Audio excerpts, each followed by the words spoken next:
ஏன் குட்டா சோகமா ஸ்கூலுக்கு போறீங்க? ஆமாங்க, ஒரு வாரம் லீவ் முடிஞ்சு போச்சு. டீச்சர் அசைன்மெண்ட் கேட்பாங்க அதான். லீவ்ல என்ன பண்ணீங்க? இன்னுமா என்ன பத்தி தெரியல. நான் போட்ட ஆட்டம் அப்படி. அசைன்மெண்ட் ஞாபகமே இல்ல. என்ன பண்ண போறீங்க?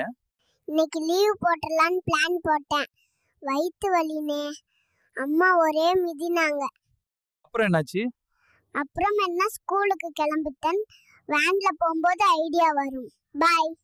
பாய். அசைன்மெண்ட் எடுத்துட்டு வா. டீச்சர், அது அசைன்மெண்ட் முடிச்சிட்டு வீட்லயே வச்சிட்டேன். நாளைக்கு எடுத்துட்டு வரேன். அப்படியா? உங்க அம்மா கிட்ட கால் பண்ணி கேக்குறேன். எங்க அம்மா அசைன்மெண்ட் வீட்ல தான் இருக்குன்னு சொல்லுவாங்க. நாளைக்கு கேட்பாங்களே, அப்ப என்ன பண்ணுவ? நைட் எழுதி நாளைக்கு சப்மிட் பண்ணிடுவேன். படிக்கிற நேரத்துல படிக்கணும் சகோ. ஏன் குட்டே சோகமாக பள்ளிக்கு செல்கிறாய்? ஆம், ஒரு வார விடுமுறை முடிஞ்சு விட்டது. ஆசிரியர் வீட்டு பாடம் கேட்பார். அதனால்தான்.